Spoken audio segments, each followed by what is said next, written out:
आज हम लोग इंग्लिश सीरीज़ का ये पार्ट 2 करेंगे, जिसमें मैं आपको दो फ्रेजल कराता हूँ, इडियम फ्रेज कराता हूँ, ग्रामर के कुछ रूल कराता हूँ एंड वोकैब कराता हूँ, जो कि बहुत ही इंपॉर्टेंट है ऑल फॉर ऑल एग्ज़ाम, जिसमें इंग्लिश पूछी जाती है।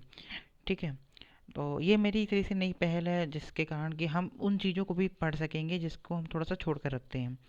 ठीक है ना। ठीक है, तो ये पहला आ गया, इसमें ask आफ्टर आता है, दूसरा आता है attend on. Simple, ask after का मतलब होता है टू इंक्वायर अबाउट, मतलब होता है किसी के बारे में पूछताछ करना। ठीक है, अब मैं कैसे इसको रिलेट में कैसे कर सकते हैं। ठीक है, तो समझिए, आप कोई जब बंदा वहाँ कोई पर्सन है, जब वो पर्सन आपके पास से चला गया, मेरी बात समझिएगा सर, कोई पर्सन जब उस जगह से चला जाता है, तब आप उसके बारे में पूछताछ करते हैं।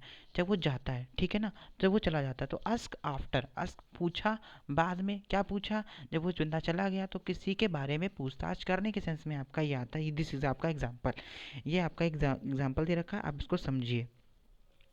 नेक्स्ट आता है अटेंड ऑन। अटेंड ऑन का मतलब होता है टू सर्व करना। आप देखिए, किसी के पास पर किसी के नहीं, अटेंड ऑन का मतलब ऊपर मत समझिए प्लीज़, क्योंकि ऊपर आप अटेंड रहोगे तो वो चीज़ समझ में नहीं आएगी आपको। अटेंड ऑन का मतलब होता है टू सर्व, कि हर बच्चे को अपने माता पिता की सेवा के लिए अटेंड ऑन होना चाहिए, मतलब सेवा में रहना चाहिए। तो टू अटेंड ऑन का मतलब हो गया टू सर्व करना, कि अपनी सेवा किसी को देना। ठीक है, तो ये आपके दो दो फ्रेजल वर्ब्स हो गए, आपके दो फ्रेजल वर्ब हो गए। चलिए नेक्स्ट टॉपिक लेते हैं, हमारा आता है एसवाज।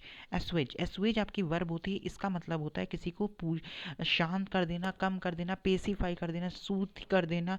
ये लेसन, ये देखिए ये वर्ड नया है, सॉरी, ये वर्ड लेसन, लेसन आपने नहीं सुना होगा वर्ड लेसन का मतलब, वो लेसन अलग होता है, एक आपका लेसन होता है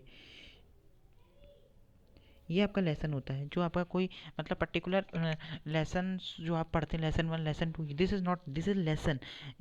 प्रोनाउंसिएशन सेम है बट स्पेलिंग अलग है, ये लेसन है आपका। इसका मतलब होता है किसी चीज़ को शांत कर देना, और यहाँ पे आपको लिखा है पर्टिकुलर, इसका एक वो दे रखा है मैंने, सेंटेंस फॉर्मेशन दे रखा है, आप उसको पढ़ के कर सकते हो।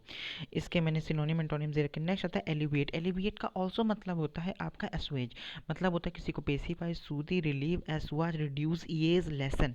ठीक है, तो ये मैंने दोनों ही आपस में एक प्रकार सिनोनिम्स ले रखे थे, और दो इसमें मेरे को, मैंने ये इसलिए लिया क्योंकि यहाँ पर मेरे को दो वर्ड, एक तो ईज आपको बताना था, और एक लेसन बताना था यहाँ पे वर्ड, और बस यही मेरा इसका मेन मोटिव ये था कि यहाँ पे मैं दो वर्ड को यहाँ पर लाऊं, जिससे आपको दो नए वर्ड मालूम पड़े। लेसन का मतलब होता है आपका क्या होता है, कि लेसन का मतलब होता है कि किसी चीज़ को कम कर देना, सूती कर देना, पेसिफाई कर देना। ठीक है, नेक्स्ट आपका आता है रूल नंबर 3, बहुत ही इंपॉर्टेंट रूल है सर, ये आपको याद करने पड़ेंगे। कुछ होते हैं यहाँ पे कलेक्टिव नाउन, कलेक्टिव नाउन जो होते हैं आपके, वो हमेशा काउंट होते हैं ऐसे singular, sorry, singular singular count होते हैं। कलेक्टिव नाउन ऐसे आपके रहते हैं सिंगुलर, कलेक्टिव नाउन यूज़ होते हैं एज ए सिंगुलर। बट ये कलेक्टिव नाउन किस तरीके, अगर एज ए होल, एक as a whole body use हो रहा है तभी तक ये सिंगुलर रहेगा। अगर मैं कह दूँ ये collective noun as a particular किसी चीज़ के लिए मैं कर दूंगा, होल के लिए रख के पर्टिकुलर किसी कोई चीज़ कर दिया, तब ये सिंगुलर नहीं रहेगा, तभी आपका क्या हो जाएगा, तब आपका ये प्लूरल हो जाएगा। ठीक है, तब आपका क्या हो जाएगा, ये प्लूरल हो जाएगा। ठीक, क्योंकि यहाँ पे देखिए लिखा भी हुआ, आप यहाँ देखिए मैंने यहाँ पे सब कुछ मैंने इस तरीके से इसको बनाया है, यहाँ पे आपको देखिए सब लिखा मिलेगा कि क्या क्या चीज़ है। तो कौन कौन से होते हैं, ज्यूरी होता है, हाउस होता है, मिनिस्ट्री होता है, पुलिस होता है, मॉब होता है, ऑडियंस। बच्चे यहाँ गलती करते हैं, पुलिस में लगा देते हैं, पर बच्चों आर लगा देते हैं, लेकिन जबकि आर नहीं आता, वहाँ पे इज आता है, क्योंकि police is take like is take a singular verb not a plural. But क्योंकि बट यहाँ पर एक प्रॉब्लम ये है कि अगर ये यूज़ होता है एज ए पर्टिकुलर किसी के लिए, पर्टिकुलर किसी पुलिस ऑफिसर के लिए, तब ये यूज़ हो जाएगा ऐसे प्लूरल, प्लूरल यूज़ हो जाएगा, तब सिंगुलर नहीं रहेगा। ठीक है ना। आपको यहाँ पे बहुत सारे मैंने एग्जांपल दे रखे हैं, आप वहाँ से समझ सकते हैं। दो चीज़ मैं आपको एक समझा यहाँ पे और देता हूँ, कि ये लिखा है जैसे कि एक इसमें दो होते हैं, एक होता है आपका ज्यूरी और एक होता है कमेटी। ये इसलिए कमेटी की स्पेलिंग आप लोग पढ़े थी, एक बार देख लीजिए, क्योंकि कमेटी की स्पेलिंग काफ़ी पूछी जाती है। ठीक है ना, तो कमेटी एवं ज्यूरी, इसमें दो चीज़ आपको यहाँ पे देखने वाली होती है, कि कमेटी एंड ज्यूरी में ये आता है कि इनके अगर डिसीजन में, किसमें सर, डिसीजन, डिसीजन में अगर आपको कॉन्ट्राडिक्शन दिखता है, मतलब कि विरोधाभास दिखता है, तब यहाँ पर वर्ब कौन सी आएगी सर, वर्ब आपकी प्लूरल आएगी, प्लूरल वर्ब आती है। ठीक है, तो आपको ये चीज़ समझ में आ गई हो, एग्जाम्पल के लिए सब कुछ लिखा हुआ है यहाँ पर। ठीक है, आपका आता है 5 पे, मैंने यहाँ पे बताया था मैं आई पीज़ लूँगा, तो मैंने उसके हिसाब से आई पीज़ के लिए, और एक इसके लिए आपको टेस्ट होगा, ये आपका जैसे कि, सॉरी, ओके, ये आपका एक प्रकार का टेस्ट होगा जिसका आपको बताना होगा कि इसका आईपी क्या होता है। प्लीज़ गूगल से देख के मत बताइएगा, अगर आता हो बताइएगा, नहीं आता हो तो गूगल भी फिर कर लीजिएगा, आता हो तो ठीक है, नहीं आता हो तो कोई बात नहीं। प्लेइंग विद द फायर, इसका मतलब होता है टेकिंग अ ग्रेव रिस्क, मतलब एक बहुत बड़ा आप रिस्क ले रहे हो, आप आग के साथ खेल रहे हो तो मतलब बहुत बड़ा रिस्क ले रहे हो। ऑल ईयर्स का मतलब होता है आप बहुत ज़्यादा अटेंटिव हो, मतलब कि बहुत ज़्यादा कोई चीज़ को बहुत ध्यान से सुन रहे हो, ठीक है ना। सोलन हेडेड का मतलब ही होता है कंसीडेड, कंसीडेड, ठीक है। Out of the woods, out of the woods का मतलब होता है आउट ऑफ द डेंजर। ये इंपॉर्टेंट है, ये इंपॉर्टेंट है, ये भी आया हुआ है, ये सब आए हुए हैं कहीं ना कहीं। मैं यहाँ पे इंपॉर्टेंट ले रहा हूँ क्योंकि वो को बताने का तरीका कुछ इसमें है नहीं मेरे को ऐसा, बस मैं सिंपल इसको मैंने बता दिया, आप इसको यहाँ पे इस प्रकार से नोट डाउन कर लीजिएगा, ठीक है। ओके, नेक्स्ट आती है सीरीज आपकी, ये देखिए रूल नंबर 4, आप preposition connect to similar noun. मैंने बोला कि अगर मान लीजिए मेरे पास नाउन 1 प्लस मेरे पास ये कोई प्रीपोजिशन लगा हुआ है प्लस हमारे पास कोई ये नाउन 2 लिखा हुआ है, तो ये दोनों ही नाउन आपके सिंगुलर होंगे कब? इफ बोथ नाउन आर,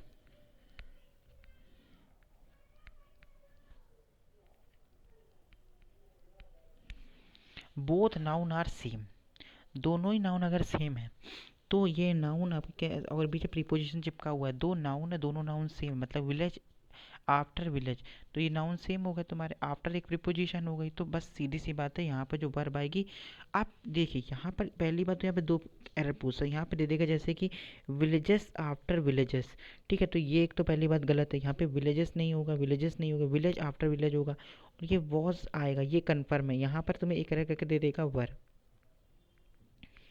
तो आपने यहाँ पे वर्क की जगह आपको वॉज लगाना, और ये भी गलत है, ये भी गलत है, ये भी, तो यार दो एरर हो जाएंगी, तो ये आपका देखिए सही है, ठीक है ना। तो village after village was visited during the last, देखिए यहाँ पे मैंने एक और इनकरेक्ट भी एक और दे रखा है, मतलब बहुत अच्छे से मैंने यहाँ पे आपको एक्सप्लेन किया, मतलब ये गलत है, यहाँ पे देखिए एक गलती ये दे रखी, तभी मैंने कहा क्योंकि यहाँ वर्क था, इसलिए ये सही है। सो आप लोग समझ गए होंगे। तो आज के लिए इतना ही था, और अभी मैं थोड़ी देर में अपनी लेके आऊँगा स्ट्रैटेजी आपके लिए कि किस हिसाब से मॉक देने चाहिए, कब कब मॉक देने चाहिए, और क्या मेरी स्ट्रैटेजी होनी चाहिए मॉक के लिए, जिससे कि हम वहाँ पर जो हमारे बच्चों के काफ़ी 40-45 नंबर आते हैं, मैं क्लर्क की बात कर रहा हूँ, पुयो की मैं बात नहीं कर रहा अभी, जो आते हैं क्लर्क मॉक्स में, तो उन नंबर को मैं कैसे इन्हेंस कर सकूँ जिससे कि हम वहाँ पर जाके अपना आखिरी में फाइनल सिलेक्शन ले सकें, क्योंकि पहले तो आपको प्री कट ऑफ क्लियर करना है, ठीक है। तो मैं भी थोड़ी देर, बस 10 मिनट में मैं आता हूँ नया वीडियो लेकर। Okay, thanks to everyone. अगर अच्छा लगा हो तो प्लीज़ लाइक करिएगा, शेयर करिएगा, सब्सक्राइब करिएगा, एंड दोस्तों के साथ शेयर करिएगा, बस मैं ये कहूँगा, and thank you, thanks to everyone.